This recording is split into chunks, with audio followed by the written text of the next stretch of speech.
శ్రీ మహాగణాధిపతయే నమః. శ్రీ గురుభ్యో నమః. ఓం నమో వెంకటేశాయ. శ్రీ ప్రణవపీఠము స్థాపించిన పూజ్య గురువులు బ్రహ్మశ్రీ వద్దిపత్తి పద్మాకర్ గారి ఆశీస్సులతో శ్రీగంధం బసవశంకర్రావు గారిచే ప్రారంభించబడిన కార్యక్రమం అదివో అల్లదివో అన్నమయ్య పాటల పరిచయం. పూజ్య గురువుల పాదాలకు నమస్కారములు తెలుపుకుంటూ ఈ కార్యక్రమమును ప్రారంభిద్దాము. అన్నమయ్య నందకాంస సంభూతుడు, సప్తగిరీసుని తన సంకీర్తన అభిషేకంతో ప్రసన్నం చేసుకున్న పరమ భక్తుడు, 32,000 కీర్తనలు పైచిలుకు రాసిన సంకీర్తన చక్రవర్తి. అన్నమాచారుల అంతరంగంలో చిగురించిన భక్తి వారి రచనల్లో చేరి భక్తి పరవశంలో మైమర్చిపోయేలా చేస్తుంది. భక్తితో పాటు వైరాగ్యం, సమకాలీన సమాజ పరిణామాలు సైతం వారి కీర్తనల్లో తొణికిసలాడతాయి. శ్రవణం, కీర్తనం, స్మరణం, పాదసేవనం, అర్చనం, వందనం, దాస్యం, సఖ్యం, ఆత్మనివేదనం, ఈ నవవిధ భక్తి మార్గాలు అన్నమయ్య సంకీర్తనల్లో పల్లవిస్తాయి. నిత్య సుఖానందమిదే నీ దాస్యము, సత్యము లేని సుఖాలు చాలు జాలునయ్యా అంటూ వ్రాసిన సత్యం యొక్క గొప్పతనాన్ని వివరించడంతో పాటు శ్రీనివాసుని సేవలో తరించడంలోని సుఖాన్ని అభివ్యక్తీకరించాడు. ఏది సత్యమో ఏది అసత్యమో గ్రహించమని వీరి భావన. ఈ కార్యక్రమాన్ని ప్రారంభం చేసి ముందుకు నడపవలసిందిగా శ్రీమతి గొట్టుముక్కల పద్మావతి గారిని కోరుతున్నాను. ఓం నమో వెంకటేశాయ. పూజ్య గురువులకు జయము జయము.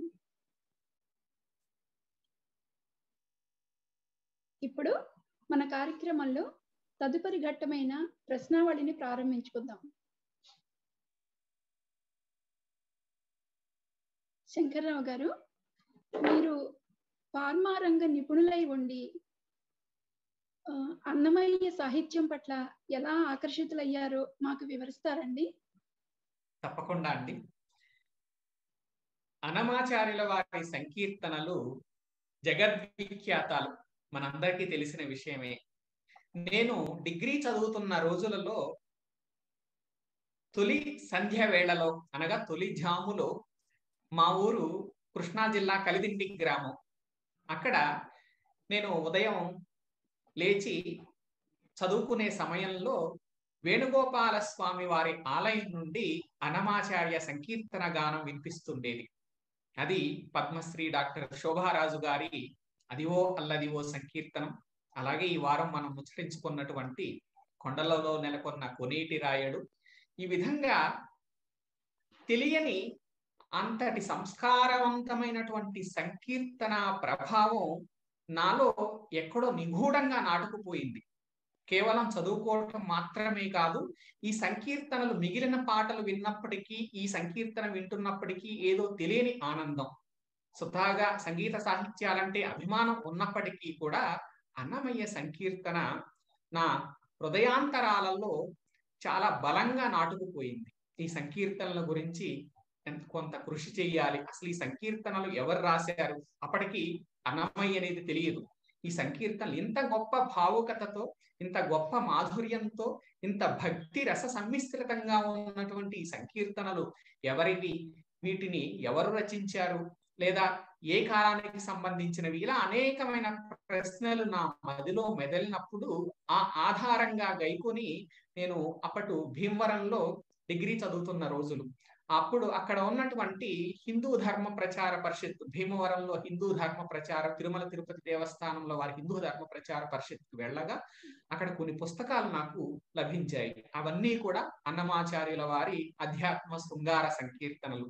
చాలా మటుకు అర్థం కాలేదు, కానీ ఎక్కడో ఈ సంపుటాలను మనం చదవాలి, ఈ సంపుటాలలో కొంత పరిశ్రమ చెయ్యాలి, ఏదో తెలియని విశేషం ఉంది అనే ఆ బీజం మొదలుకుని నేను నా విద్యా వ్యాసంగాన్ని కొనసాగిస్తూనే ఈ అన్నమాచార్య సంకీర్తనల అధ్యయనాన్ని ప్రారంభించానండి. అలాగా ఆ వెంకటేశ్వర స్వామి వారి అనుగ్రహం, అన్నమాచార్యుల వారి ఆశీర్వచనం మెండుగా లభించి అది ఆ ప్రయాణం మొదలైన నాటి నుండి నేటి వరకు కూడా విరామం ఎరుగక, అంటే ఎలాంటి ఆటంకము లేదా విఘ్నము కలగకుండా ముందుకు ప్రయాణిస్తుంది. ఇదంతా కూడా ఆ వెంకటేశ్వరుని అనుగ్రహం, అన్నమయ్య ఆశీర్వచనం అండి. అది అంటే మనకి గురుదేవుల ప్రవచనాలు వింటుంటే అనేకమైన కొత్త విషయాలు తెలుస్తున్నట్లుగానే అన్నమాచార్యుల వారి సంకీర్తన ప్రయాణం ఓ నిత్య ప్రయాణం, ఒక నిత్యమైనటువంటి ఆధ్యాత్మికమైన ప్రయాణం. ఇందులో ప్రయాణించటమే గాని ఈ స్థాయికి మనం వచ్చేసామని చెప్పుకోవటానికి ఏమి ఉండదు. మనం ఎంత తెలుసుకున్నప్పటికీ కూడా మనకి అంబుజోదర దివ్య పాదారవింద చింతనామృత పాన విశేష మత్త చిత్తము ఏ రీతి ఇతరంబుల చేర నేర్చు వినతశీల 1000 మాటలు నేల అని భక్త ప్రహ్లాదుడు చెప్పినట్లుగా ఆ ప్రహ్లాదుడు నారదుడి చేత ఉపదేశాన్ని పొంది ఆ ప్రహ్లాదుడి జీవితం అంతా భక్తి ప్రవాహమే. ప్రవాహం ముందుకు వెళుతుంది తప్ప ప్రవాహానికి అవధి అంటూ ఉండదు, అడ్డు అంటూ ఉండదు. అలాగే అటువంటి విశేషాలను నేను ఆదర్శంగా గైకొని ఈ ప్రయాణంలో ముందుకు వెళుతున్నాను. అలా అని నాకేదో తెలుసని కాదు, ఆ ఆనందాన్ని అనుభవిస్తూ ముందుకెళ్తున్నాను తప్ప ఇది అన్నమయ్యని అందుకోవాలంటే అది అపారమైన సాహితీ క్షీరసాగరం. మనము కేవలం అలలను చూసి మనం ఆనందపడుతుంటాం. ఆ సంకీర్తన రత్నాకరంలో ఆ సాగర గర్భంలో అనేకమైన రత్నాలు, మణులు, మాణిక్యాలు, తర్వాత ఆణిముత్యాలు ఉంటాయి. మనం ఆ ప్రయాణంలో భక్తితో ముందుకు వెళ్ళటమే మన కర్తవ్యం. దానికి స్వామిని ఆశ్రయించటం, శరణాగతితో ఆశ్రయించటం మనకు అంది వచ్చినటువంటి కరదీపిక. దానికి ఆధారం మరల అన్నమయ్య సంకీర్తనే. ఈ విధంగా నా అన్నమయ్య సంకీర్తనల ప్రస్థానం ప్రారంభమై అది స్వామి దయతో కొనసాగుతూ ఉందండి. చాలా చక్కగా వివరించారండి. మన తదుపరి ప్రశ్న అండి, అన్నమయ్య సాహిత్యాన్ని పరిశోధిస్తున్నప్పుడు మీకు కలిగిన ప్రత్యేకమైన అనుభూతి ఏమైనా ఉంటే మాకు తెలియచేస్తారండి? తప్పకుండా అండి. అనేకమైన అనుభూతులు. అన్నమాచార్యుల వారి సాహిత్యము మొదటగా రాళ్లపల్లి అనంతకృష్ణ శర్మ గారు మహనీయులు అంటారు. వారు సంగీత సాహిత్య విద్వాంసులు, ఉద్దండులు. అనేకమైనటువంటి రాగిరేకులలో వేల సంకీర్తనలను పరిష్కరించిన వారు. ఈ అన్నమయ్య సంకీర్తనలన్నీ సారస్వతం అంతా కూడా అదొక క్షీర సాగరం. అంటే మనం ఆవు పాలను మధించినప్పుడు, చిలికినప్పుడు వెన్న ఏ విధంగా వస్తుందో అదే విధంగా అన్నమయ్య సంకీర్తనల అపారమైనటువంటి అన్నమయ్య సంకీర్తనల రాసి ఓ వైపు చూస్తే ఒక మేరు పర్వతం, మరొక వైపు చూస్తే ఒక సాహిత్య రత్నాకరం, అనగా ఒక సాహిత్య సాగరం, సాహిత్య క్షీర సాగరం. అందులో మనం ఆ పరిశోధన అనేది ఒక ప్రక్రియ. భక్తి ఒక ప్రక్రియ అయితే పరిశోధన దానికి భిన్నమైన ప్రక్రియ. భక్తిలో మనం మమేకం అవుతూ ఆనందాన్ని అనుభవిస్తుంటాం. ఈ సంకీర్తనలో ఈ చక్కటి కథ ఉంది, ఈ సంకీర్తనలో ఉపనిషత్తుల సారం ఉంది, ఈ సంకీర్తనలో వేదాల సారం ఉంది, ఈ విధంగా ఆనందిస్తాం భక్తిలో. కానీ పరిశోధన ప్రశ్నతో ఆరంభం అవుతుంది. ఈ సంకీర్తనను అన్నమాచార్యుల వారు ఏ సందర్భంలో రాశారు, ఏ కాలంలో రాశారు, వారు ఏ వయసులో రాశారు, లేదా ఆయనకి ఆకటి వేళల అలపైన వేళల తేకువ హరినామమే దిక్కు అని రాస్తారు సంకీర్తనలో. అది ఎప్పుడు రాశారయ్యా అంటే ఆయనకి కష్టం కలిగినప్పుడు, రాజు చెరసాలలో బంధించినప్పుడు రాశారు. అలాగే మరో సంకీర్తనలో ఏమకో చిగురుటదరమున ఎడనెడ కస్తూరి నిండెను భామిని విభునకు రాసిన పత్రిక కాదు కదా. అంటే ఆ జీవాత్మ పరమాత్మల ప్రణయ శృంగారాన్ని తెలియజేయడానికి, దివ్య మధుర భక్తి సిద్ధాంతాన్ని వ్యక్తం చేయడానికి అంత గొప్పగా రాశారు. అలాగే నారసింహ క్షేత్రాన్ని సందర్శించినప్పుడు నరసింహుడి పరంగా అహోబల నరసింహుడిని అనేక సంకీర్తనలు రాశారు. కావేరీ తీరానికి వెళ్ళినప్పుడు అక్కడ ఉన్నటువంటి శ్రీరంగ శిశువు అంటాడు, తొల్లియును మర్రాపు తొట్టెలని ఊగెగన చెల్లుబడి నూగిని శ్రీరంగ శిశువు అంటాడు. కలికి కావేరి బాహులతల శ్రీరంగ మధ్యమమిప్పుడు చెలగే శ్రీరంగ శిశువు అంటాడు. అంటే అక్కడ కావేరీ నది 2 పాయలుగా విడిపోయి ఉన్న దానిని అన్నమాచార్యుల వారు ఒక చక్కటి ఉయ్యాలగా రూపింపజేసి ఆయనకి ఉపమానంగా తెలియజేసి కీర్తిస్తారు. అది ఇక్కడ మరల మనం పరిశోధనకు వచ్చినప్పుడు ఇలాంటి ప్రతి సంకీర్తనని కూడా మనం అధ్యయనం చేస్తున్నప్పుడు పరిశోధనాత్మకమైన దృష్టితో మనం చూడాలి. అప్పుడు అనేకమైన విశేషాలు వస్తాయి. అంటే ఇప్పుడు అన్నమాచార్యుల వారు అనేక క్షేత్రాలకు వెళ్ళి అక్కడ ఆయా క్షేత్రాలలోని మూర్తులను ఆయన మనకి సంకీర్తనల రూపంలో అందించారు. అలాగే ఆయనకి కష్టం వచ్చినప్పటికీ కూడా, సుఖం వచ్చినప్పటికీ కూడా సంకీర్తన రూపంలో అనుగ్రహించారు. ఈ విధంగా పరిశోధన జిజ్ఞాసతో ఉన్నప్పుడు మనం వీటన్నింటినీ కూడా తరచి చూసేటువంటి అవకాశం కలుగుతుంది. దాని వలన ఏమవుతుంది, ఇప్పుడు మనం కొండలలో నెలకొన్న కోనేటి రాయుడు అనే సంకీర్తనను ముచ్చటించుకున్నాం. ఇందులో 5 మంది మహనీయులటువంటి చరిత్రలు ఉన్నాయి. ఆ 5 మంది కూడా ఏ ఏ కాలాలకు సంబంధించిన వారు, ఏ ఏ భక్తి మార్గాల్లో ఉన్నవారు, ఏ విధంగా వారి సేవలు తిరుమల ఆలయానికి గాని లేదా శ్రీరంగంలోని ఆలయానికి గాని కంచిలోని ఆలయానికి గాని ఏ విధంగా ఉన్నాయి అనేది ఇదంతా కూడా పరిశోధన. ఇటువంటి మీరు అన్నారు పరిశోధన చేస్తున్నప్పుడు ఎలాంటి అనుభూతి కలుగుతుందని. భక్తి మార్గంలో సంకీర్తనను ఆస్వాదిస్తున్నప్పుడు కలిగే అనుభూతి ఒకటైతే పరిశోధనలో కూడా చాలా గొప్పగా అనుభూతి కలుగుతుంది. అలాగే అదేమిటయ్యా అంటే ఒక్కొక్కసారి ఎలా ఉంటుందంటే స్వామివారి మహిమ కృప కూడా మనం ఈ సంకీర్తనను అన్నమాచార్యుల వారు ఏ సందర్భంలో రాశారని ప్రశ్న మన మెదడులో మెదిలినప్పుడు దానికి కొంత పరిశ్రమ చెయ్యాలి. ఏదైనా అంతే కదండి, కష్టే ఫలి. ఏదైనా ఒక విజయాన్ని మనం సాధించాలంటే కష్టపడాలి. ఒక మొట్టమొదటి సంకల్పం ఉండాలి, దానికి ఒక ప్రణాళిక ఉండాలి. ఆ ప్రణాళికాబద్ధంగా మనం పరిశ్రమ చెయ్యాలి. అప్పుడే భగవంతుని అనుగ్రహం ఉంటుంది. అంతేగాని ఊరికే నేను అలా నా మదిలో మెదలగానే వచ్చేయాలనుకోవటం అది పొరపాటు. అయితే భగవంతుడి యొక్క అనుగ్రహం కూడా ఎలా ఉంటుందంటే ఇంతటి చక్కటి ప్రణాళికతో మనం భక్తితో త్రికరణ శుద్ధిగా పరిశ్రమ చేస్తున్నప్పుడు 10 రోజులలో లభించవలసినటువంటి ఫలితం 5 రోజుల్లో కూడా లభిస్తుంది. అలాంటి సందర్భాలు నా జీవితంలో అనేక ఉన్నాయి. ఉదాహరణకి నేను తిరుపతిలో శేషాచార్యుల రాతప్రతి కోసం దానికోసం వెదుకులాడుతుండగా ఎందుకు ఆ శేషాచార్యుల రాతప్రతి యొక్క విశేషం ఏమిటయ్యా అంటే రాగి రేకులలో లేని కొత్త సంకీర్తనలు శేషాచార్యుల రాతప్రతిలో ఉన్నాయి. అయితే ఆ శేషాచార్యుల రాతప్రతి దొరికితే ఆ కొత్త సంకీర్తనలు ఏవో దొరుకుతాయి కదా, ఇదంతా పరిశోధనా కార్యక్రమం. అలాంటి సందర్భంలో ఆ శేషాచార్యుల రాతప్రతి నాకు తిరుపతిలోని శ్రీ వెంకటేశ్వర విశ్వవిద్యాలయంలో ఉన్న శ్రీ వెంకటేశ్వర ప్రాచ్య పరిశోధనా సంస్థలోకి వెళ్ళి అక్కడ ఒక కాపీ తీసుకోవడం జరిగింది.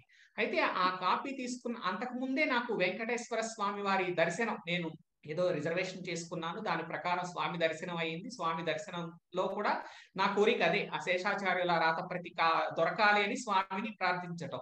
అది దొరికింది. అయితే ఆ దొరికిన తర్వాత నేను అదే రోజు తిరుపతి నుండి మరల హైదరాబాద్కి రావాల్సినటువంటి ప్రయాణ కార్యక్రమం కూడా ఉంది. అయితే విశేషంగా ఆ సందర్భంలో ఒక వ్యక్తి నా వద్దకు వచ్చి, మీరు రేపు హైదరాబాద్కి ప్రయాణం చేద్దురు గాని రేపు ఉదయం మనం తిరుమల వెళ్ళి స్వామి దర్శనం చేసుకుందాం అన్నారు. నాకు ఆశ్చర్యం, ఏమిటి? నేను లేదండి, నాకు ఉద్యోగం ఉంది, నేను స్వామి దర్శనం చేసుకున్నాను అంటే దర్శనం వద్దని కాదు, ఎన్నిసార్లు ఆ జగన్మోహనాకార చతురుడవు పురుషోత్తముడు ఎన్ని మారులు సేవించినను కన్నులు తనేవు అన్నట్లుగా, అన్నమయ్య అన్నట్లుగా ఎంతసేపు మనం ఆ స్వామి దర్శనాన్ని చూసినప్పటికీ కూడా మనకి ఇంకా ఇంకా స్వామి సౌందర్యాన్ని, ఆ జగన్మోహనాకార స్వరూపాన్ని చూడాలనిపిస్తుంది కదా. అయితే మరలా మనం ఒక సాధారణమైన వ్యక్తిగా ఆలోచించినప్పుడు, లేదండి నేను సాయంత్రమే నాకు ప్రయాణం హైదరాబాద్కి, మరలా రేపు మళ్ళా నాకు రైల్లో రిజర్వేషన్ దొరుకుతుందో లేదో తెలియదంటే, లేదండి రేపు మీరు ఆ ప్రయాణాన్ని వాయిదా వేసుకోండి, రేపు ఉదయం మనం స్వామి దర్శనానికి వెళుతున్నాం అని చెప్పారు. ఇది 2005-6 ఆ ప్రాంతాలలో. అయితే నేను వారి సూచనను అది స్వామి ఆదేశంగా భావించి వెంటనే నేను నా రిజర్వేషన్ కి ఆ రోజు రద్దు చేసుకుని తర్వాత రోజుకి ఏదో ఇంకొక ప్రయాణం ఏర్పాటు చేసుకున్నా. విశేషించి ఆ మర్నాడు ఆ శేషాచార్యుల రాతప్రతిని ప్రత్యేకమైనటువంటి దర్శన సదుపాయంలో మేము వెళ్ళి ఆ శేషాచార్యుల రాతప్రతిని ఆ తిరుమల అర్చకులు స్వామి పాదాల చెంత ఉంచి తులసితో అర్చన చేసి, ఆ తులసితో అర్చన చేసినటువంటి ఆ రాతప్రతిని నాకు అనుగ్రహంగా అందించారు. ఇదిగాక సౌభాగ్యం, ఇదిగాక తపము వైభవం, ఇదిగాక ఇంకొకటి కలదా అని అన్నమయ్య అన్నట్లుగా ఇది కదండి తాత్కాణం.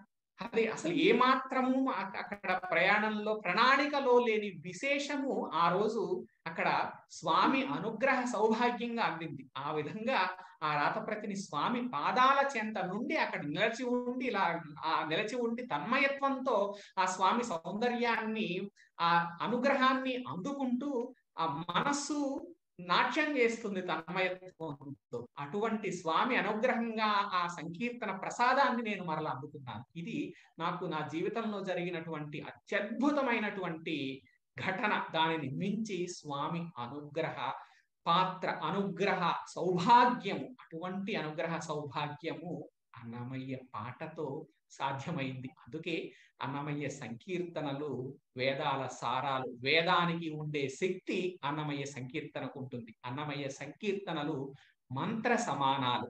ఈ విధంగా పరిశోధన సందర్భంలో నాకు జరిగినటువంటి ఈ విశేషము జన్మ జన్మల తపఫలంగా నేను భావిస్తాను.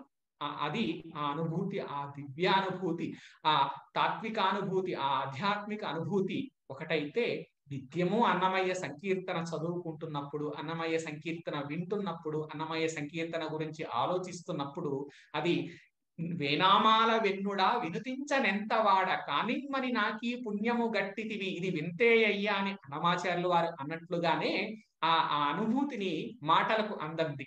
నీ నామము వెల సులభము ఫలమధికము అన్నట్లుగా ఆ సంకీర్తనని మనం చాలా చక్కగా పాడుకోవచ్చు, చదువుకోవచ్చు, దాని గురించి స్మరణం చేయొచ్చు, శ్రవణం చేయొచ్చు, కీర్తనం చేయొచ్చు. కానీ అది ఇచ్చే ఫలం ఇదంతా చాలా తేలికైన పద్ధతి. కానీ అది ఇచ్చే ఫలము అధికమైనదయ్యా.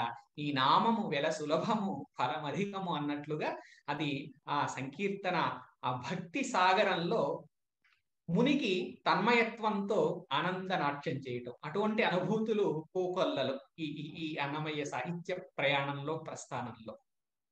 అదేంటి ఆ రోజు మీకు కలిగిన అనుభూతిని ఈ రోజు మాకు కూడా కలిగించారండి. నిజంగా చాలా చాలా ధన్యవాదాలండి. నిజంగా ఆ శ్రీనివాసుని పాదాలను దర్శించుకున్న భాగ్యాన్ని ఈ రోజు మళ్ళీ కల్పించారండి శంకర్రావు గారు.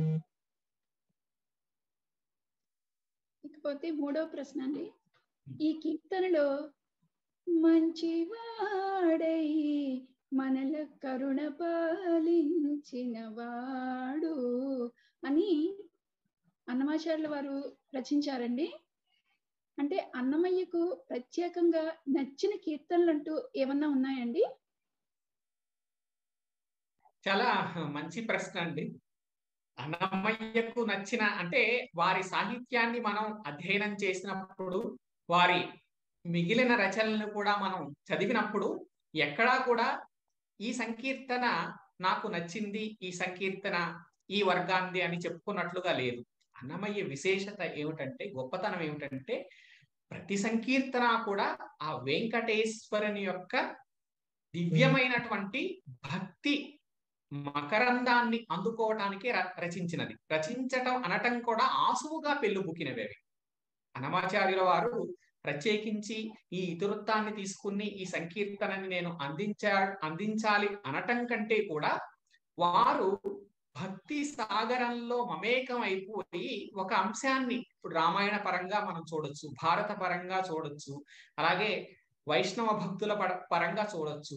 ఈ విధంగా ఇన్ని సంకీర్తనలన్నింటినీ కూడా సందర్భానుసారం వారు పుంఖానుపుంఖంగా స్వామికి సమర్పిస్తూ వచ్చేశారు. జీవితం అంతా కూడా అన్నమయ్య జీవితం అంతా కూడా సంకీర్తనమయం, సంకీర్తనలమయం. ఆ జీవిత తపస్సు ఫలితమే ఇన్ని వేల సంకీర్తనలు. అయితే మనం వారికి ఇది అత్యంత ఇష్టమైనది అని చెప్పటానికంటే కూడా దానిని మించి చిట్ట చివరగా ఇప్పుడు మనం ఉదహరించుకున్న ఈ నీనామము వెల సులభము ఫలమధికము అనే సంకీర్తన, దాచుకో నీ పాదాలకు తగనే చేసిన పూజలవి ఉచి నీ కీర్తి రూప పుష్పములివి అయ్యా అని అన్నమాచార్యుల వారు అన్నట్లుగా ఇన్ని వేల సంకీర్తనలు అన్నీ కూడా స్వామికి సమర్పించేసిన తర్వాత వారు స్వామి పాదాల చెంత నిలబడి శరణాగతితో వినమ్రమైనటువంటి భక్తితో, ఓ వెంకటేశ్వర ఈ భక్తి కుసుమాలన్నీ కూడా దాచుకో నీ పాదాలకు, ఈ కుసుమాలన్నీ కూడా నీ పాదాలకు నేను సమర్పిస్తున్నానయ్యా. ఉచి నీ కీర్తి రూప పుష్పములివే అయ్యా అంటే నీ యొక్క కీర్తిని వెల్లడించటానికి ఇవన్నీ ఉపయోగపడతాయి. అది ఎంత సత్యం అండి. అన్నమాచార్యుల వారు అందించిన సంకీర్తనల ద్వారా వెంకటేశ్వర స్వామి యొక్క కీర్తిని మనం తెలుసుకోగలుగుతున్నాం, ఆ కథల్ని తెలుసుకోగలుగుతున్నాం, స్వామి సౌందర్యాన్ని మనం, ఆ జగన్మోహనాకార సౌందర్యాన్ని మనం ఆస్వాదించగలుగుతున్నాం. కంటి శుక్రవారము అనే ఒక సంకీర్తన చూస్తే చాలు, శుక్రవారాభిషేకాన్ని మనం ఈ రోజు తిరుమల వెళ్ళి శుక్రవారాభిషేకాన్ని దర్శించాలంటే అత్యంత కష్టమైన విషయం. అంటే మనకి అలాంటి ఆధునిక కాలంలో మనం ఉన్నాం. కానీ ఒక అన్నమయ్య సంకీర్తనని మనం చూస్తే చాలు, ఆ శుక్రవారాభిషేకం ఆ సంకీర్తనలో ప్రత్యక్షం అయిపోతుంది. అలాగే బ్రహ్మోత్సవాల సంకీర్తనలు, ఈ విధంగా అన్నమాచార్యుల వారి ఇన్ని వేల సంకీర్తనలను శ్రీ వెంకటేశ్వర స్వామి వారి ఖ్యాతిని కీర్తిని ఇనుమడింపజేయటానికి మనం ముందుకు తీసుకొచ్చి ఇంతటి విశేషమైన ప్రజ్ఞ, ఇంతటి విశేషమైన ప్రతిభ ఉన్నప్పటికీ కూడా చిట్ట చివరకు వారు ఆ స్వామి ఎదుట నిలబడి వేనామాల వెన్నుడా వినుతించనెంతవాడ ఓ వెంకటేశ్వర. ఇక్కడ వేనామాలు అంటే సహస్రనామాలు. సహస్రము అంటే కేవలం 1000 కాదు, దానిని మించినది, అనంతానికి సూచన. అటువంటి అనంతమైన నామాలతో వ్యాపించే ఓ మహావిష్ణువు, ఓ శ్రీ వెంకటేశ్వర, వినుతించనెంతవాడ, నిన్ను కీర్తించడానికి నేను ఎంతటి వాడనయ్యా, కానిమ్మని నాకీ పుణ్యం కట్టితివి.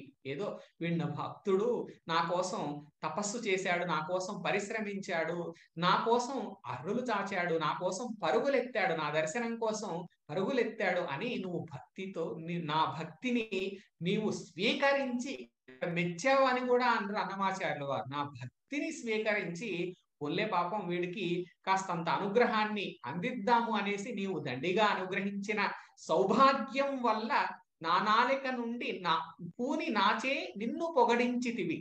ఈ సంకీర్తనలన్నీ కూడా నాలో నీవు పూని పొగడించావు గాని ఇది నా గొప్పతనం కాదయ్యా అని ఆ స్వామి ఎదుట వినమ్రుడై శ్రీ వెంకటేశ్వర నే నీ దాసుడా అని ఆ సంకీర్తనను ముగిస్తారు అన్నమాచార్యుల వారు. ఓ వెంకటేశ్వర నేను నీ దాసుడినయ్యా అంటారు. అంతేకాదు ఒక చరణంలో నేమాన పాడేవాడను నేరములెంచకుమి. నేమాన అంటే నియమం, ఒక నియమం పెట్టుకుని రోజుకొక కొత్త సంకీర్తనతో నేను గానం చేయాలని, సేవ చేయాలని, కైంకర్యం చేయాలని నేను నీ గురించి పాడుతున్నానయ్యా. ఇందులో తప్పులు ఉండొచ్చు. నేమాన పాడేవాడను నేరములెంచకుమి, ఇందులో తప్పులు ఉండొచ్చు. నన్ను వీడు తప్పు పాడాడు అని అది నేరంగా భావించవద్దయ్యా, నేను ఎంతటి వాడని నీ ముందు అని ఆయన పూని. ఇదంతా కూడా ఈ చెప్పే కేవలం పాట మాత్రమే కాదండి. నేను ఇలా చెప్తున్నాను కదా, ఇదేదో నేను అతిశయించి చెప్తున్నాను అనుకుంటున్నావేమో, గొప్పతనంతో చెప్తున్నాను అనుకుంటున్నావేమో. కాదు కాదు స్వామి, ఆ చెప్పే స్వాతంత్ర్యము కూడా నీవిచ్చావు.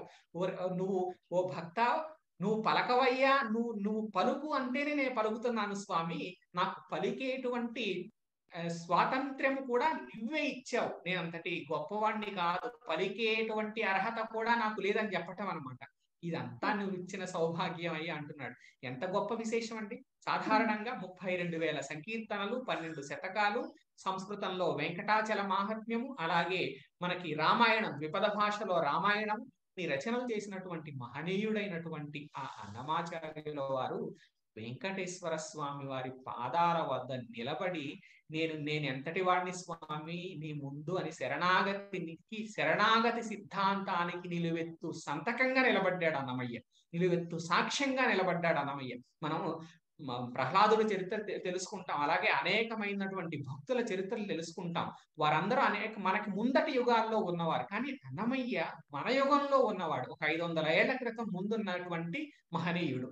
అంతటి వారందరూ చెప్పినటువంటి భక్తి సిద్ధాంతాన్ని ఆచరించి చూపినవారు. ఇవాళ ఈ రోజు మనకి ఏ కాస్త విభూతి అంటే ఒక ఐశ్వర్యం, ఒక జ్ఞానం ఉన్నా ఒకంత గర్వం మనలో పొడసూపుతుంది. నాకు ఇన్ని తెలుసు కదా, నేను ఇలా మాట్లాడగలను కదా, నేను ఇంత రాయగలను కదా, లేకపోతే నేను ఇన్ని 100 పాటలు రాశాను కదా, ఇన్ని 1000 పాటలు రాశాను కదా అని ఎక్కడో ఒక చోట కీర్తికాంక్షతో పాటు ఒక చిన్నపాటి లేదా పెద్దపాటి గర్వం కూడా పొడసూపుతుంది. కానీ వీటన్నింటినీ అధిగమించి ఆచార్యుల వారు అంత గొప్పగా స్వామి ముందు నిలబడి స్వామికి శరణాగతుడయ్యారు. చూసారా, అది గొప్పతనం. అయితే ఆ శరణాగతి సిద్ధాంతం అనేది మనకి ఆ సంకీర్తనలో ప్రత్యేకించి దాచుకోని పాదాలకు తగనే చేసిన పూజలివి అనే సంకీర్తనలో మనకు ద్యోతకం అవుతుంది. దీనిని బట్టి ఆచార్యుల వారు ఆ సంకీర్తనని ఒక అవభృత యజ్ఞం తర్వాత అవభృత స్నానం అంటూ చేస్తారు. అంటే అది ఆ యజ్ఞ పరిసమాప్తికి సంకేతం అన్నమాట. కాబట్టి ఈ సంకీర్తన దాచుకోని పాదాలకు అనే సంకీర్తన ఒకవైపు శరణాగతి సిద్ధాంతానికి నిలువెత్తు సంతకంగా, నిలువెత్తు రూపంగా భాషిస్తూనే, అలాగే మరొక వైపు అది అన్నమయ్య సంకీర్తన యజ్ఞ ఫలంగా, అవభృత స్నాన తీర్థ ఫలంగా మనకి సాక్షాత్కరిస్తుంది. కాబట్టి అన్నమాచార్యుల వారు ఆ సంకీర్తనతో ఆయన సంకీర్తన యజ్ఞాన్ని స్వామికి పరిసమాప్తి గావించారని మనం అనుకోవచ్చు. ఇంకొక ప్రశ్న అండి, అంటే ఈ కీర్తనలో మంచివాడై మనల్ని పాలించిన వాడు అని అన్నారు కదండి. అంటే ప్రత్యేకంగా ఈ కీర్తనల దానికి ఏమైనా ప్రత్యేకత ఉందండి? అంటే భగవంతుడు ఎప్పుడు మంచివాడే కదండి. మంచివాడే మనని కరుణ పాలించిన వాడు అని ఎందుకు రాశారండి ఆయన? చాలా మంచి ప్రశ్న అమ్మా. భగవంతుడు ఎప్పుడూ మంచివాడే. ఎందుకంటే రాక్షస సంహారం చేసిన వారిలో ఉన్నటువంటి రాక్షస గుణాలను సంహరించడానికి ఆయన దైత్య గుణాలను సంహరించడానికి ఆయన త్రివిక్రమ స్వరూపం ఎత్తవచ్చు, లేకపోతే నరసింహ స్వరూపం ఎత్తవచ్చు, లేకపోతే రామస్వరూపంగా రావచ్చు, కృష్ణ స్వరూపంగా రావచ్చు. కానీ ఒకంత మనం ఆలోచిస్తే భక్తుల పాలిట మరింత మంచివాడు. ఎందుకంటే భక్తులకి కష్టాలు వస్తాయి, అటు రాక్షసులకి కష్టాలు వస్తాయి. రాక్షసులకు వచ్చే కష్టాలు వేరు, వాళ్ళని సంహరించే విధానం వేరు. కానీ మనకి పురాణాలు కూడా తెలియజేస్తాయి కదా, రాక్షస స్వరూపంలో అయితే 3 జన్మల్లో మరలా మీరు నా దగ్గరకు వస్తారు, మరికొన్ని జన్మల్ని ఎత్తాల్సి వస్తుందని. వాస్తవానికి సాత్వికంగా భక్తుడుగా ఉన్నప్పుడే కష్టాలు ఎక్కువ ఉంటాయి. కాబట్టి ఇక్కడ మంచివాడు అంటే అన్నమాచార్యుల వారు ఆ పదాన్ని ఎందుకు ప్రయోగించారని మనం తరచు చూస్తే, మనం సాధారణంగా అంటే చాలా సులభమైన పదాలు. ఒక సామాన్యమైనటువంటి భక్తుడి అంతరంగంలోకి చొచ్చుకుపోవటానికి ఇలాంటి సులభమైన పదాలు మనకి ఉపయోగపడతాయి. రాముడు మంచివాడు అనుకుంటాం మనం, అలాగే ఫలానా వ్యక్తి మన ఇవాల్టి కాలంలో మనం పరిశీలించినప్పటికీ కూడా ఆయన పేరు చెప్తే ఆయన చాలా మంచివారు రా అంటాం. ఆ విధంగా ఒక సామాన్యుడికి వెంకటేశ్వర తత్వాన్ని అందించాలి అంటే చాలా సరళమైన రీతిలో మనం వెళ్ళాలి, చాలా సులభమైన రీతిలో వెళ్ళాలి. ఒక సామాన్యుడికి వెంకటేశ్వరుడు మంచివాడు అంటే ఒక ప్రాథమిక స్థాయిలో మనం ఆలోచన చేసినప్పుడు భక్తుడు భక్తి మార్గంలో ఉండి కొంత పరిశ్రమ చేస్తూ భక్తి మార్గంలో కొన్ని విషయాలు తెలుసుకున్న వారిని పక్కన పెడదాం కాసేపు. ఒక సామాన్య మానవుడు, ఇప్పుడు మనం ఎవరన్నా ఒకళ్ళ గురించి చెప్పాలంటే ప్రత్యేకించి ఏం చెప్తాం, ఊళ్ళో మన నాన్నగారు కూడా చెప్పవచ్చు, పలానా ఆయన చాలా మంచి ఆయన. ఎందుకు మంచి ఆయన అంటున్నారు? ఆయన దగ్గరికి వెళితే ఏమైనా 4 విషయాలు వస్తాయి, లేదా మనకి ఏదన్నా కష్టం వస్తే ఆ పెద్ద ఆయన దగ్గరికి వెళ్తే ఆయన మనకి కష్టాన్ని వింటాడయ్యా, విని ఆ కష్టాన్ని కాస్త ఆ కష్టం తొలగేందుకు ఏదో సూచన చేస్తాడు, లేదా ఏదో ఒక సహాయం చేస్తాడు. ఇక్కడ అన్నమాచార్యుల వారు ఇక్కడ మనం గమనిస్తే ఇంతమంది మహనీయుల చరిత్రలను తెలియజేస్తూ ఈ పాట ఎవరి కోసం రాశారండి? ఇప్పుడు వీళ్ళందరి చరిత్రల్ని ఒక స్థాయిలో ఉన్నవారు ఏదో ఒక వేదాధ్యయనం చేసేవారు, లేదా ఒక గురువు దగ్గర ఒక ఆశ్రమం, ఆనాటి కాలానికి వెళదాం మనం, 16వ శతాబ్దం 17వ శతాబ్దంలో ఆ కాలంలో ఎవరైనా ఒక గురువు దగ్గర చదువుతున్న వాళ్ళు, శుశ్రూష చేస్తున్న వాళ్ళు, వాళ్ళందరికీ ఈ కథలు బాగానే సులభంగానే అందుతాయి. కానీ ఒక సామాన్యుడి ఒక పల్లెకి వెళదాం. ఇప్పుడు ఒక పల్లెకి వెళ్ళినప్పుడు ఒక సామాన్యుడికి ఇంతటి విషయ పరిజ్ఞానం ఉండదు. అటువంటి విషయ పరిజ్ఞానాన్ని తెలియజేయాలంటే అక్కడ ఉన్నాడయ్యా వెంకటేశ్వరుడు ఉన్నాడు, వెంకటాచలంలో తిరుమలలో ఉన్నాడు, లేకపోతే మీ ఊళ్ళోనే ఆ వెంకటేశ్వరుడు తిరుమలలోనే కాదు మీ ఊళ్ళో కూడా ఉన్నాడు, ఒక రాముడి రూపంలో ఉన్నాడు, కృష్ణుడి రూపంలో ఉన్నాడు అని వాళ్ళకి చెప్పడంతో ఏమవుతుందంటే వాళ్ళకి ఒక భక్తి బీజం పడుతుంది. ఆ భక్తి బీజంతో ఓహో ఆయన మంచివాడట, ఆ మంచితనం ఏమిటో ఒకసారి వెళదాం, ఆ గుడికి వెళదాం, ఆ స్వామిని దర్శించుకుందాం, అక్కడ కాసేపు భజన చేద్దాం, లేదా అక్కడ వెళితే 4 భక్తులు ఉంటారు. ఈ విధంగా భక్తి మార్గంలో ఒక సామాన్య మానవుడు తొలి అడుగు వేయటానికి ఇలాంటి పదాలు చాలా ఉపయోగపడతాయి. ఇలాంటి పదాలు ఆకర్షణీయమైన పదాలు. అలాగే మనం ఆంగ్లంలో అంటాం ఇన్స్పిరేషన్ అంటాం, స్ఫూర్తి అంటాం. మనం చిన్నప్పుడు ఒక అబ్దుల్ కలాం గారి చరిత్ర చదువుకుంటే దానితో ఒక ప్రేరణ కలుగుతుంది. అప్పుడు మనకి కలాం గారి గురించి అంతా తెలియదు, కానీ ఏదో ఒక ప్రేరణ కలుగుతుంది. ఆ ప్రేరణతో మనం ముందుకు వెళ్తాం. అటువంటి ప్రేరణ కలిగించటానికి వెంకటేశ్వర స్వామి ఉన్నాడయ్యా, ఆయన చాలా మంచి సులభమైన, మనం ఇప్పుడు మాట్లాడుకునే భాషలో చెప్పాలంటే అక్కడ వెంకటేశ్వర స్వామి ఉన్నాడయ్యా, ఆయన చాలా మంచివాడు, ఆయన దగ్గరికి వెళ్తే కాస్త ఏదో మనకి ఒక మార్గం దొరుకుతుంది, ఒక సూచన దొరుకుతుంది అని చెప్పినట్లుగా మనం దీన్ని భావించవచ్చు. అలాగే చివరిగా ఇంకొక ప్రశ్న అండి గురువుగారు. తప్పకుండా.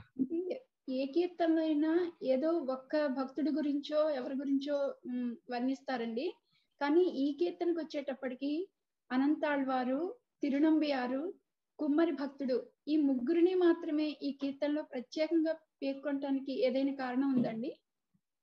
ప్రత్యేకించి మనకు అన్నమయ్య సంకీర్తనల్లో మీరు అన్నట్లుగా ఒక్కో సంకీర్తనలో ఒక భక్తుడిని స్మరించవచ్చు, ఒక్కొక్క సంకీర్తనలో కొంతమంది. అయితే ఇక్కడ వీరందరూ కూడా మొట్టమొదట మనం చెప్పుకున్నట్లుగా నిర్మలమైన భక్తితో, అంటే వారు కొంత వైష్ణవ సంప్రదాయంలో స్వామిని ఆరాధించిన వారు, ప్రత్యేకించి అనంతాళ్వారు గాని, తిరుమల నంబి గాని, తిరుకచ్చి నంబి గాని, అలాగే తొండమాన్ చక్రవర్తి వైష్ణవాన్ని దగ్గరగా చూసిన వారు. మిగతా ముగ్గురు కూడా వైష్ణవాచార్యులు. కురువర్తి నంబి స్వామిని అంటి పెట్టుకుని ఉన్నవాడు.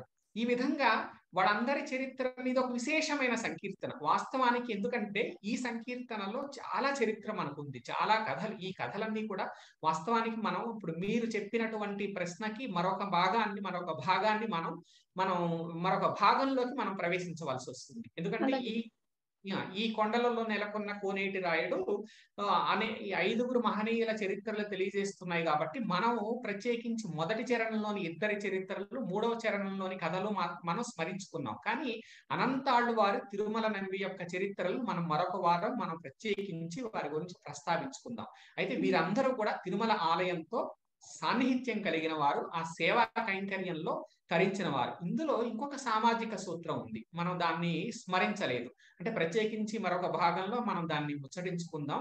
వీరంతా కూడా వివిధ వర్గాలకు చెందిన వారు, అంటే వివిధ సామాజిక వర్గాలకు చెందిన వారు. ఇక్కడ విశేషం ఏమిటంటే భగవంతుడు అందరివాడు, ఏకం సత్, మరలా ఏకమేవాద్వితీయం బ్రహ్మ, ఉన్న బ్రహ్మ ఒక్కటే. ఇవన్నీ కూడా ఉపనిషత్ వాక్యాలు. ఉపనిషత్తులో చెప్పబడిన సందేశమే, ఉన్న పరబ్రహ్మ ఒక్కటే.